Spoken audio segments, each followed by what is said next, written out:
I am KNB6, your host for tonight's program. We've got a lovely show lined up for you. We're going to hear from Patti Substelny about her memories of how universal design became universal. Let's get right into it, shall we? Hello, Patti. How are you feeling this solar cycle? Hi, KNB. I'm well, perfect in every way, thank you. If I were you, I'd have someone look at your power on self-test because clearly your internal sensors are giving you some false indications. Okay, KN, let's just get on with it. Very well, Patti. When did you first become involved with MAHO? Back in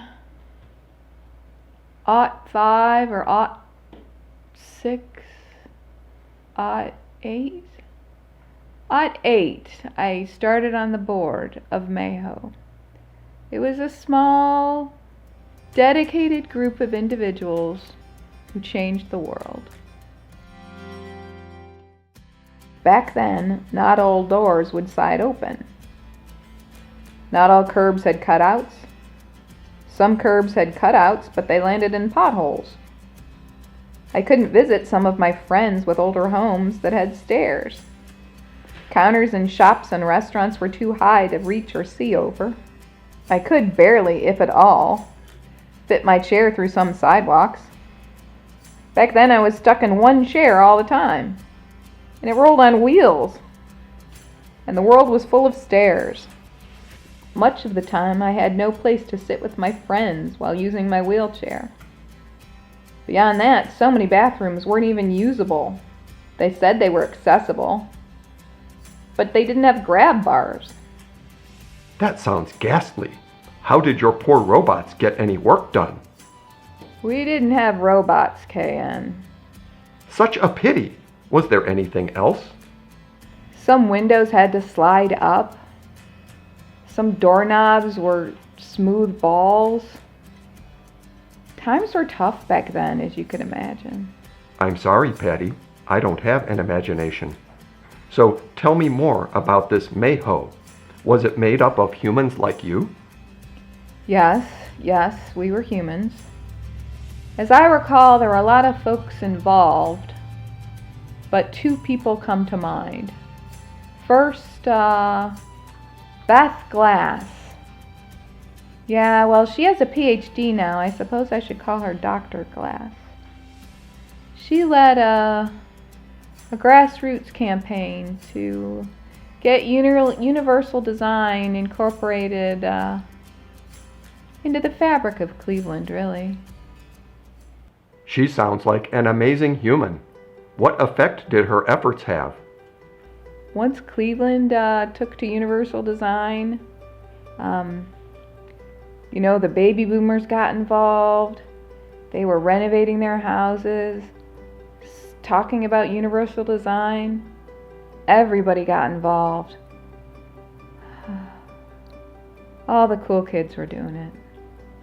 I presume that is a colloquialism and not that they were cold children. So, who was the second human that came to mind?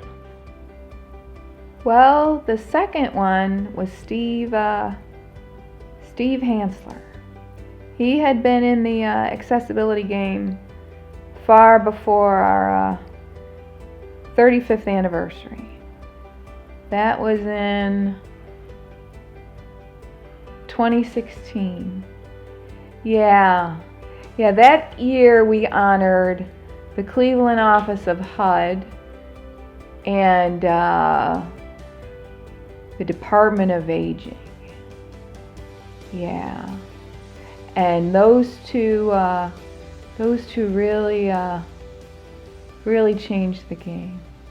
It was at that Embassy Suites out there in Independence, I think. I love that place. It's just down the street from the Renee Boykin Spaceport. Well, we didn't have spaceports back then, KN. Anyway, the Department of Aging and HUD were so happy to be honored that they helped Steve to develop legislation. You know, the universal design legislation came out of that meeting. You know, they helped develop legislation that provided for education on universal design. They talked about funding for retrofitting houses. And they developed the standards for universal design and you know, applying it to all of the old buildings that the baby boomers had, and applying these standards to any new construction. That's quite ambitious. Did the legislation pass? Yeah, Congress passed the Universal Design Act in 2020, and the rest is history. Thank you, Patti. And now we turn to Carolyn Newberry, another of the MAHO 13. Good morning, Carolyn. I'll say good morning to you, KMB6, but it is evening in Paris, where I am attending the International Symposium on Universal Design. That must be very exciting. I conclude that you have a lot to say about universal design. Well, if you'd have told me at our 35th anniversary party that I would be here after a 50-plus year career, just retired, and I turned 74 this month, I would not have believed that would be happening. I have had passion and commitment to this mission all this time. I've been very fortunate to have this career. Universal design is just an easier way to live, and well, healthcare has come a long way since 2016. I'm told I look a lot like my mother did at 60. How has the world changed because of universal design? Everything has changed for the better. There are automatic doors, windows that are easy to open, accessible restrooms everywhere, curb cuts that work, retrofitted buildings, ramps everywhere. Counters are lower and accessible for everyone. Travel paths are wide enough and expand for the user. All tables are accessible for anyone to use with any kind of mobility aid. It's wonderful. There are small changes to make sure everyone can live just a little easier.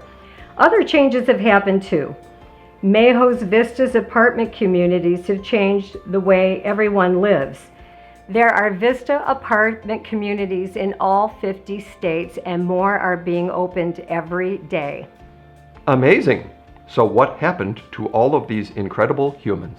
The original MAHO Board of 13 has gone on to do some very interesting things. For example, they've cut movie deals and have had contracts to create accessible hologames.